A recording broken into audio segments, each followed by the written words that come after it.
Le Nouvel Esprit Public, Philippe Meyer, bonjour.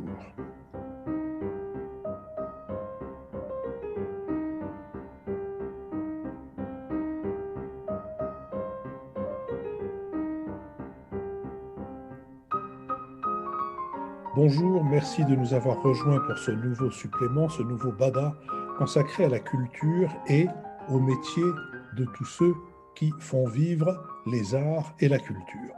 Ça nous permet aujourd'hui de rencontrer Denis Mola. Denis Mola, bonjour. Bonjour. Vous êtes, j'allais dire libraire, vous êtes le libraire. On dit on va chez Mola, on ne dit pas on va à la librairie Mola. Vous êtes le libraire de Bordeaux et vous êtes aussi quelqu'un qui avait réfléchi évidemment à la pratique et à l'actualité de votre métier. Euh, le métier du libraire est un métier simple et tout d'exécution. Il consiste à lire tous les ouvrages qui paraissent et à les ranger sur des étagères en attendant le chaland auquel il n'oubliera pas de rendre la monnaie. Quelquefois, il lui faut en plus réaliser un emballage particulier, dit paquet cadeau. D'autres fois, il lui faut échanger les mémoires de Saint-Simon contre le grand livre des champignons. D'autres fois encore, il lui faut dire à une dame pressée quel livre convient le mieux à sa belle-mère, qui va avoir 70 ans et qui aime beaucoup l'histoire, mais pas quand il y a des batailles. En dehors de cette situation, la vie du libraire est d'un grand calme, à peine troublée par la visite des représentants des éditeurs qui souhaitent absolument partager avec lui leur enthousiasme à propos de ce qui va sortir des presses de leur imprimeur. C'est à peine si quelquefois des enfants élisent domicile dans sa boutique devant le rayon des bandes dessinées ou encore s'il doit répondre à un monsieur qui, après avoir longuement feuilleté un ouvrage, demande au libraire s'il est bien, de l'air du type à qui on ne la fait pas. À moins que ce ne soit un tintagénaire un peu chiffonné qui se cherche un polar dont il a oublié le titre, le nom de l'auteur est bien sûr la maison d'édition, mais dont il est sûr que l'action se passe en Australie ou en Finlande. En tout cas, on lui en a dit le plus grand bien et il veut le lire ce week-end, c'est-à-dire tout de suite. Hormis ces cas de figure, le libraire doit quelquefois affronter l'étonnement d'un client qui s'attendait à trouver chez lui un ouvrage paru en 1971 sur l'influence de la nuit polaire sur le psychisme des Lapons, dans une maison d'édition fondée dans la Creuse par un couple d'ethnologues qui laissèrent leur famille et leurs créanciers sans nouvelles au début de 1972. Il peut aussi devoir résoudre le délicat problème de diplomatie et de tact que pose la personne qui, d'un ton assuré, demande un exemplaire du Barbier de Séville de Marivaux. Cela laisse largement au libraire le temps de faire ses comptes, de dresser l'inventaire, de passer ses commandes, de lire les spirituelles critiques littéraires de messieurs les journalistes, d'examiner les magazines professionnels, de regarder les émissions littéraires de la télévision et d'écouter la radio. Le libraire n'a pas besoin d'exercice, ayant la chance de porter régulièrement des paquets de livres. Les beaux livres lui permettent même l'équivalent de la musculation. J'ai dit plus haut que le libraire n'a qu'à lire tout ce qui paraît au fur et à mesure. C'est parce qu'avant d'ouvrir boutique, il a lu tout ce qui a été publié depuis Empédocle et ses purifications. Cela ne doit pas l'empêcher chaque année de recueillir les derniers tuyaux sur les mouvements dans les maisons d'édition. Si on ajoute que le libraire a de temps à autre l'insensé privilège d'accueillir dans son échoppe un auteur en chair et en os, être dont la suavité, la modestie et le désintéressement sont dignes de passer en proverbe, on voit que le commerce de la librairie est un avant-goût des jardins d'Allah. En attendant de jouir pleinement de leurs délices, le libraire témoigne de la grandeur du juste nommé. Denis Mola, je ne sais pas ce que ce portrait de votre métier vous inspire, mais vous allez peut-être nous le dire, et de toute façon, c'est un métier qui est dans votre famille depuis 1896. 1896, mais quelle journée vous avez décrite, une journée formidable, même il y a la nuit pour la lecture. Donc, le métier de libraire, c'est un petit peu tout ça, mais heureusement, c'est partagé par une équipe qui partage cette passion pour les livres. Et depuis 1896, où la librairie a été fondée par mon arrière-grand-père, dans un lieu un peu proche de celui-là, mais la librairie n'est arrivée qu'en 1924, c'était dans une galerie. Vous savez, au 19e siècle, on faisait du commerce dans les galeries. Il a fallu attendre un petit peu plus tard pour que mon arrière-grand-père fasse le choix de venir à cet emplacement. Il y avait plusieurs autres dans Bordeaux, mais il a choisi le bon endroit, parce qu'à l'époque, dans ces années-là, ce n'était pas une rue encore terriblement commerçante. Voilà. Et donc, ce métier de libraire, il ne faut pas l'oublier, est un métier de commerce. Oui, c'est du commerce. C'est aussi un métier où la part intellectuelle a sa part, mais vous l'avez souligné tout à l'heure, c'est un métier très physique. 80% du travail du libraire, c'est de la manutention, donc c'est de la force musculaire. Voilà. Le monde du livre a beaucoup évolué depuis 1896, par palier. au début, les témoignages que j'en ai par mon grand-père aussi, qui me parlait de cette clientèle, jusqu'à peu près dans les années 50, était une clientèle peu nombreuse, très, très grande lectrice, cette clientèle-là, achetant énormément de livres, une clientèle très réduite, on connaissait tous les clients. Et puis après, est arrivé avec une autre date fatidique qui a été mai 68. Mai 68, ça a été les années 70, avec une énorme augmentation de la demande de biens culturels. C'est-à-dire que c'est à ce moment-là que toutes les grandes librairies de province ont commencé à s'agrandir énormément, tout simplement parce que la demande était là et que les temps de livraison, les temps d'approvisionnement étaient longs. Il fallait compter 3 semaines. Autant Paris n'a pas senti de librairies qui se soient agrandies. Bien sûr, il y avait toujours les grandes librairies historiques comme les Gilbert Joseph, les Gilbert Jeune, etc. La première grande librairie généraliste a été la Fnac, mais beaucoup plus tard. Et pourquoi? Parce qu'il y avait un système de coursiers qui approvisionnait les librairies 2 fois par jour. Donc, le stock arrivait très vite. Donc, la province, augmentation de ces grandes librairies de province liées à cette logistique et cette demande qui s'exacerbait. Alors, votre arrière-grand-père fonde cette librairie, qui est une affaire de famille, j'allais dire en long et en large. En long à cause de la succession des libraires de la même famille, et en large parce que beaucoup de gens de votre famille, à l'origine, travaillaient aussi dans cette librairie. Et vous, enfant, dans un texte que vous avez publié il y a quelques années, vous écrivez que quand vous alliez à la librairie, ça vous donnait la migraine. Tout à fait, oui, oui. Parce que je suis la 4e génération, et généralement, au bout de 4 générations, on voit bien dans beaucoup de familles, il y a une centaine de descendants. Nous, on n'a pas été très prolifiques. Je me suis retrouvé seul de ma génération, ni frère, ni soeur, ni cousin. Et c'est vrai, ce qui est sorti de ce mal de tête, que j'ai voulu partir, j'ai fait mes études de médecine, que j'ai d'ailleurs terminé. Je suis toujours médecin inscrit aux tableaux de l'ordre, j'ai mes ordonnances, c'est la carte professionnelle, même si je ne vois pas beaucoup de patients.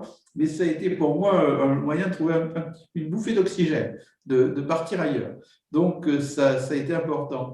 J'y venais peu, finalement, à la librairie. Et après, j'ai fait mes études de médecine par goût et j'ai senti qu'il y avait pas de pression familiale, mais enfin un certain déterminisme à ce que je me retrouve là. Donc, je suis arrivé à la librairie un 1er avril 1982. Un 1er avril, une drôle de date, ça fait plutôt un peu farce.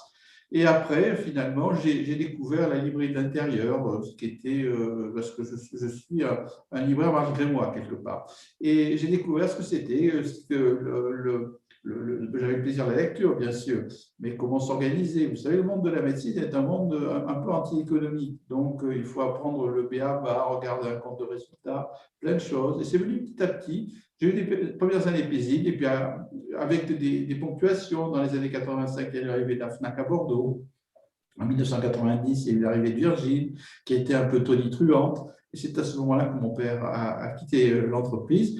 Et je m'en suis occupé. Et j'ai eu d'abord la volonté de développer un petit peu les surfaces commerciales et surtout de rejoindre, parce qu'on était un petit peu sur le modèle plus ancien, où c'était un certain nombre de librairies séparées les unes des autres, où il fallait ressortir pour passer de l'une à l'autre. C'était chaque fois une gymnastique compliquée lorsque le client ne savait pas dans quel magasin se trouvait le livre.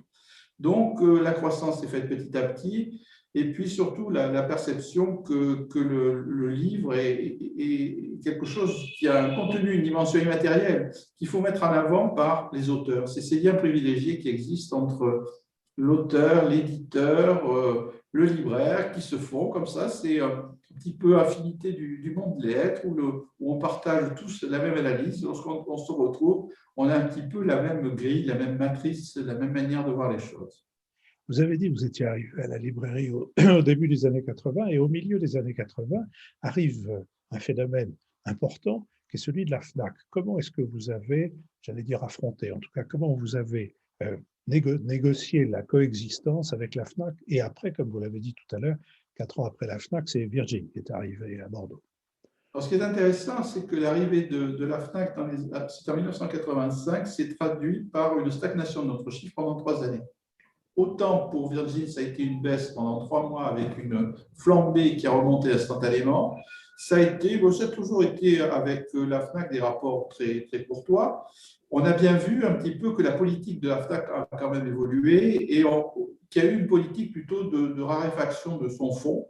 C'est une politique comme une autre, alors que nous, a été une politique d'avoir toujours plus de fonds. Nous tournons maintenant, nous avons à peu près 180 000 références sur notre fonds de librairie, ce qui est très important, avec 20 km de rayons bout à bout.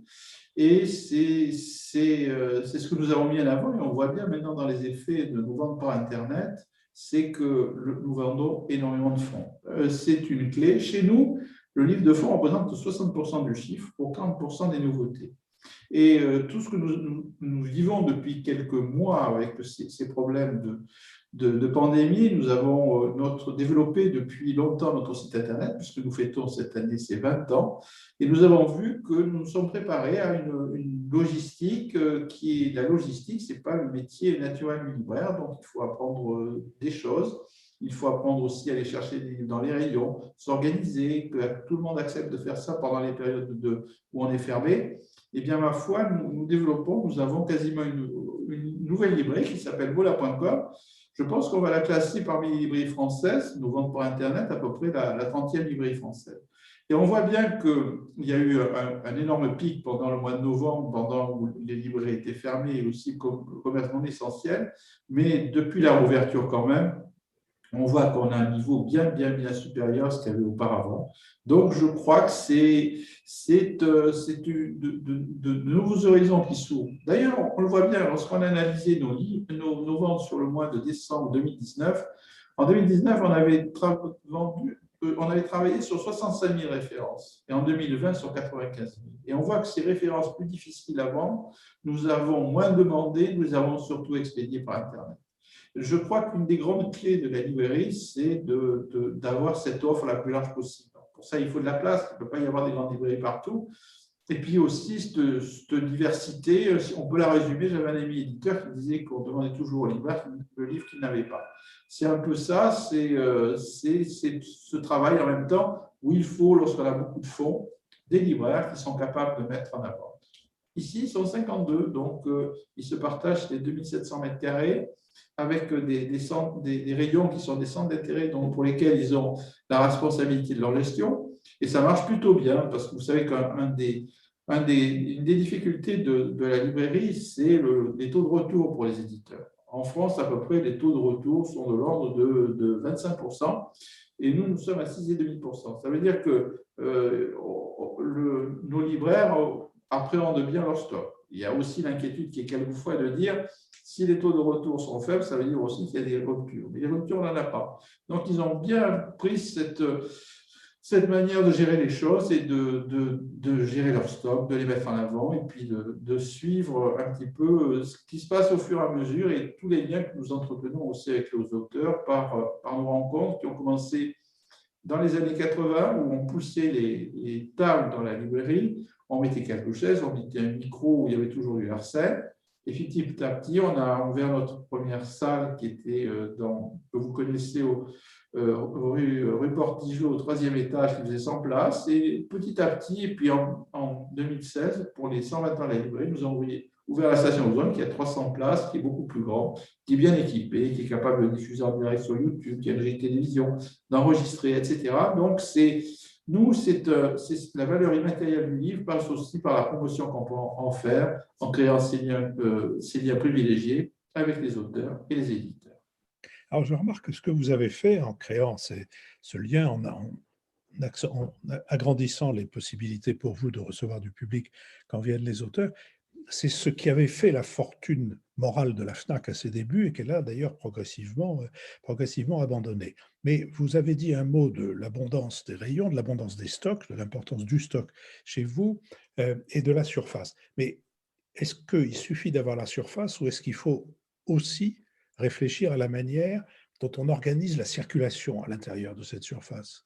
Il faut. Alors, la première chose, lorsqu'un fonds très large, j'en parlais tout à l'heure, c'est l'équipe des libraires. C'est essentiel. Parce que la librairie peut paraître un peu compliquée, donc il faut toujours qu'un libraire soit à proximité pour répondre à une question, pour pouvoir guider un client. En plus, on le voit bien, c'est qu'il y a une partie des clients qui ne veut pas poser des questions. Donc, il faut une manière très ordonnée de mettre les choses.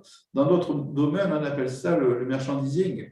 C'est la manière de présenter. Ça veut dire aussi que pour les clients qui ne voudront pas poser une question à un libraire, il faut qu'ils retrouvent les livres les plus courants qu'ils voudront trouver spontanément. Bon, il y a ceux aussi qui bouquinent à l'intérieur. Et ça, c'est un art un peu compliqué, parce qu'on sait qu'il y a à peu près 20% des ouvrages qui peuvent être classés dans différents rayons, et pas dans un rayon unique. Et donc, c'est ce travail qu'il a fallu faire avec les libraires pour leur dire qu'il existait du merchandising. C'est un mot un peu obscène pour un libraire au départ. Comme le mot marketing, c'est-à-dire le marketing, comment les clients qui sont là vont apprendre des choses, comment peut-on se mettre à la place du client pour pouvoir organiser au mieux la manière dont on peut les conseiller. Donc, ça s'est très bien passé parce que la première chose déjà dans une librairie, c'était d'être bien accueilli. Il y a une partie des clients qui, lorsqu'ils poussent la porte d'une librairie, ont un peu une inquiétude de poser, pourquoi pas, une question un peu bête. Donc, c'est des choses. D'abord, je crois que la première chose quand on rentre dans la librairie, le premier rôle du libraire, c'est de rendre nos clients décontractés et de poser des questions qu'ils souhaitent à leur manière et de leur répondre avec gentillesse. Vous avez aussi raconté qu'il arrivait, enfin qu'il vous arrive d'avoir des sortes de badauds qui viennent un peu tous les jours, quelquefois pour acheter un livre, quelquefois pas, et qu'au fond, ça traduit le côté accueillant et aussi le côté, comment dirais-je, la familiarité avec les livres, avec les libraires. Nous avons certains clients qui sont des clients quotidiens, même s'ils n'achètent pas tous les jours, mais nous les connaissons par leur nom, nous échangeons, même quelquefois ils deviennent un peu prescripteurs pour conseiller un livre à quelqu'un qui est de passage. C'est comme ça fait partie un petit peu des usages. Dans la vie bordelaise, on sait que la librairie étant là, comme je vous l'ai dit, depuis 1887, elle fait partie un peu des paysages. Et lorsque une famille reçoit des cousins, amis, etc., ça fait partie de la visite de Bordeaux de venir à la librairie. Il y a aussi des guides de l'Office du tourisme qui nous ont demandé s'ils pouvaient traverser avec les passagers qui descendent des paquebots la librairie. Donc, ça fait partie aussi, quand il y en a, de la visite de la ville. La dernière fois, il y a un qui est un peu facétieux, qui a dit que j'étais le Bola et donc il a fallu que je me fasse photographier des selfies avec une partie des passagers du bateau. Donc, ça dure un petit moment avec des Américains. Voilà. Nous avons parlé de la FNAC, nous avons parlé de Virgin. Virgin a eu une vie assez éphémère. Il y a aujourd'hui un autre grand concurrent, sans doute d'ailleurs plus important que la FNAC, c'est Amazon. Et vous parlez d'Amazon, vous avez une expression que je voudrais vous demander de développer. Vous dites, c'est l'achat sans plaisir. Alors, d'abord, que dire d'Amazon? C'est un grand logisticien. Ça, c'est évident. Quelle est la place d'Amazon quand on regarde un petit peu et quand on a des informations par les éditeurs? Amazon vend énormément de fonds. Nous avons parlé du fonds tout à l'heure, c'est-à-dire que ces ouvrages que beaucoup de librairies ne peuvent pas stocker parce que il y a la place, il y a l'immobilisation que ça peut représenter sur le plan financier. Donc, c'est Amazon qui a joué ce rôle. Les éditeurs vous diront que la grosse partie de ce qu'ils vendent à Amazon, c'est du fonds. Et le fonds chez Amazon représente quelque chose de très important. Après, c'est vrai que c'est un peu, vous voulez un livre, vous cliquez. Il n'y a pas, le autour, les rencontres qu'il y a pu avoir avec un auteur. Bien sûr, si on n'est pas là, mais ce que nous faisons aussi, c'est que nous mettons sur YouTube, nous enregistrons, sur les autres réseaux sociaux, nous sommes très présents. C'est un moyen de développer les choses. Notre chaîne YouTube, maintenant, nous avons 54 000 abonnés. Nous en gagnons à peu près, depuis ces périodes de pandémie, à peu près 600 par semaine. On est vu à peu près 100 000 fois par semaine. Donc, et surtout avec un chiffre très, très important, 25% des visionnages vont jusqu'au générique de fin. Ça veut dire que c'est regardé. Donc, ça présente un intérêt. Et ça aussi, YouTube, c'est un peu le pivot. Et puis après, il y a tout ce qui est autour, avec Facebook, pour raconter un peu les anecdotes de la librairie au jour le jour, des choses qui font du bien. Twitter, c'est parce que c'est tout simplement, Twitter, c'est d'actualité du livre, rapide, etc. C'est tout simplement, on reprend, on glane l'information à droite et à gauche sur la vie du livre, sur la vie des auteurs, et on le met en ligne. Donc, on a un public un petit peu professionnel autour qui nous suit de près parce que notre information est de qualité, pertinente et cadrée sur le monde du livre. Voilà. Dans un colloque, je crois, sur la librairie, Marcel Gaucher, l'ancien rédacteur de la rédaction de la revue Le Débat, le philosophe, parlait de la crise des médiations. Est-ce que cette crise des médiations, là où vous la constatez, s'adresse plutôt à ces médiateurs que sont les critiques, les journalistes, etc., ou est-ce qu'elle englobe aussi le libraire? Est-ce que le libraire, qui est une force importante, je veux dire, le contact direct est une force importante dans votre conception de la librairie, souffre aussi de cette crise des médiations? Alors justement, ça avait été l'objet d'un colloque à rue Saint-Guillaume, à Sciences Po, organisé par Benoît Hiver lorsqu'il était président du CNL et directeur du livre. Et la grande question qu'il y avait à l'époque déjà et qui continue de se poursuivre, c'est que l'idée de certains auteurs, c'était de faire le lien direct avec leur lecteur en gommant tout ce qu'il y avait entre. Et Marcel Gaucher avait fait une brillante démonstration en expliquant que c'était une telle jungle qu'il fallait garder un système qui structure avec un auteur, un éditeur, un critique littéraire, un bibliothécaire, un libraire et un lecteur. L'intermédiation du livre, c'est encore une nécessité. Il y a ceux qui veulent y échapper, pourquoi pas, mais finalement, on voit que certains qui ont échappé, en devenant célèbres, ont eu recours aussi au papier. Bon, donc le papier est bien là. La dernière crise que nous avons vécue, on aurait pu penser qu'il y ait une explosion des fichiers numériques en téléchargement pour les tablettes et les liseuses. Ce n'est pas le cas pour l'instant. Par contre, ce qu'on a noté, c'est que finalement, depuis la crise que nous avons connue, on n'a jamais autant parlé du livre. Il y a encore un an et demi ou deux, on doutait de l'avenir du livre. La chose dont on a le plus parlé, le livre. D'ailleurs, il y a eu un décret qui reconnaît une librairie comme commerce essentiel, c'est des choses qui devaient se remettre en place. Il y a eu tant et tant de pétitions pour la réouverture des librairies, il n'y en a pas eu pour la réouverture des coiffeurs pendant cette crise. Donc, on voit que on a parlé de quoi? On a parlé du virus et des livres. Et ce qui est très bien parce que le livre, et on voit bien les rayons qui ont été mis en avant, la littérature pour se détendre. Du côté des sciences humaines, c'est beaucoup du côté de l'actualité. Nous sommes dans une société aussi où il y a beaucoup d'informations et surtout de désinformations. Donc, il y a une partie du public qui est à la recherche de choses tangibles auprès d'auteurs crédibles. Et c'est là, ça se passe du côté du papier, du côté du livre. Et on le voit bien, c'est ces domaines qui sont là en pleine croissance, avec aussi, je vous parlais de littérature, mais de la BD et des livres d'enfants. Alors, en dehors de cette période si particulière, comment est-ce que vous pourriez caractériser la situation du réseau français des librairies par rapport à celle des pays comparables et notamment des pays européens? Alors, je trouve qu'on a un des meilleurs réseaux. Il y a un chiffre qui est très, très intéressant pour aller comparer plus loin. Quasiment en point de vente, il y a le même nombre de points de vente aux États-Unis et en France. Quand on voit la différence de territoire, on comprend tout de suite. Et on voit bien au niveau européen ce qui se passe. Il y a tous les ans une rencontre qui est organisée par la Scuola dei Librai en Italie, parce que l'Italie a un système très particulier de formation. C'est une école unique financée par les éditeurs qui forment les libraires. C'est Achille Mori, c'est la fondation Mori, et il y a une réunion une fois par an à Venise au mois de janvier, au moment où il n'y a personne, et cette année elle était en visio, on le voit encore, parce qu'il y a des représentants des libraires et des éditeurs au niveau européen. Eh bien, ma foi, la France se porte plutôt mieux que d'autres. Quand on voit à côté l'Italie, même s'ils ont eu depuis peu le prix unique du livre, c'est assez catastrophique. L'Allemagne tient assez bien, mais le livre est en train de partir dans des magasins réels, c'est-à-dire de magasins physiques multiproduits et aussi sur Internet. La Grande-Bretagne, ça a été terrible parce qu'il y a des réseaux entiers qui ont disparu. Et on le voit bien, il y a un corollaire de la qualité des librairies, c'est de savoir quel est le pourcentage de livres numériques pour les tablettes et les liseuses par rapport aux livres papier.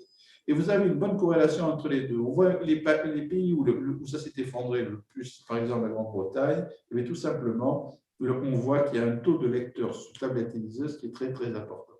Donc, le réseau est là. On voit bien que c'est les librairies Les toutes petites baies ont bien tenu pendant cette période-là. Nous, on a relativement bien résisté parce qu'on a un fichier quand même avec cet impact qui a quand même été monstrueux, juste à moins 9% pour l'année 2020. Et donc, c'est ça, il y a un rebond. Et puis, Internet nous ouvre des perspectives énormes parce qu'il y a d'excellents libraires, mais qui ne veulent pas faire le saut d'aller vers un site Internet, le click et collect, et après l'expédition. Ça, c'est le après, parce que c'est sur ce terrain-là où on voit bien que nous vendons sur Internet, c'est des ouvrages qui sont plutôt des références pas faciles à trouver qui arrivent à satisfaire un public au niveau national et international. Donc, on a quelques grandes villes éloignées de Bordeaux où on a fidélisé une clientèle. Ça fait presque 40 ans que vous exercez le métier de libraire. Comment avez-vous vu évoluer le monde de l'édition? Il y a eu l'apparition de certaines maisons d'édition qui se sont retrouvées dans les grands groupes. Regardez, ça bouge beaucoup en ce moment, parce qu'on voit du côté d'Editis, il y a tout un tas de petites structures qui arrivent. Regardez, Joël Dicker, qui a sa maison d'édition, qui va trouver un distributeur, un diffuseur. Il y en a une aussi qui vient d'être créée par Marie-Pierre Grasse-Dieu pour les ouvrages de traduction, les ouvrages à l'étranger. Donc, c'est la clé de l'édition, c'est la distribution et la diffusion. Après, le monde de l'édition peut s'organiser, des petites structures peuvent exister, il n'y a pas de souci, parce que la finalité, c'est quoi? C'est que le livre que l'on édite puisse se retrouver dans le maximum de points de vente avec une qualité d'information par les représentants la meilleure. Et après, le côté créatif, c'est le petit creuset qui n'a pas besoin obligatoirement d'être quelque chose de gigantesque ou quoi que ce soit. Et après, qui sont en parfaite adéquation avec ce que le public a envie. Par contre, le succès, ce n'est pas quelque chose de garanti et de prévisible dans le monde du livre, sinon je crois qu'il y aurait beaucoup moins de livres publiés. Dans tous les métiers, il y a des hommes ou des femmes qui sont des références. Vous êtes l'une de ces références pour le métier de libraire. Est-ce que vous auriez présent à l'esprit l'une de vos références dans le métier d'éditeur, qu'il s'agisse de quelqu'un encore en activité ou à la retraite ou même disparu? Non, en réalité, on le voit bien, il y a X éditeurs qui chacun sont dans leur domaine. Finalement, ce qui est très intéressant, c'est que quand vous regardez un livre et l'auteur, au travers de ce qui est mis, vous voyez quasiment, vous connaissez le profil de l'éditeur qu'il va y avoir derrière. Vous voyez ce que je veux dire? Il y a une complémentarité des deux.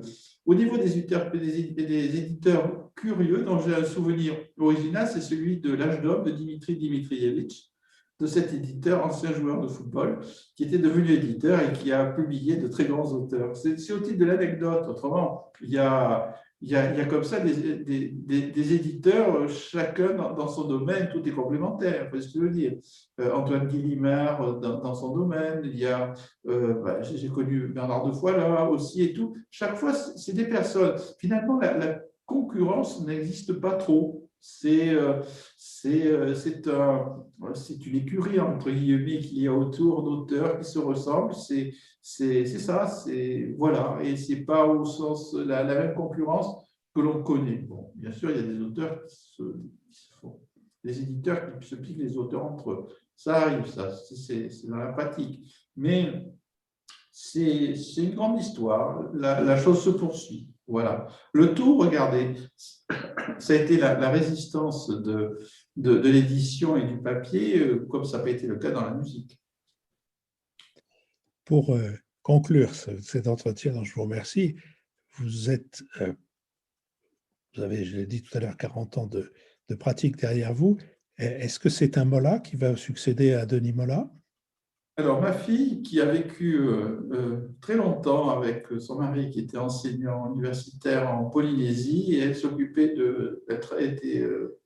elle était chargée de mission pour le commissaire de la République, qui s'occupait des tours Motu-Gambier, et de retour à l'Ébry depuis 1 an et demi. Donc, elle est là, elle est parfaitement bien intégrée. Et je laisse les choses se faire. Voilà. Donc, c'est un peu comme la chanson de Brel, Mathilde est revenue. Vous voyez, donc, on va voir ce qui se passe. Elle est bien présente. Voilà. Denis Mola, Et merci. j'ai un petit-fils dont le seul plaisir est la lecture. Donc, quand il arrive à la crèche, il veut un livre en permanence. On lui a demandé quel est ton plat préféré. L'autre jour, il nous a dit un livre. Il n'a que 12 ans et demi, donc voilà. Il dévore les livres. Bon, le gène ne semble pas s'être affaibli. Denis Bollard, merci beaucoup. Merci beaucoup.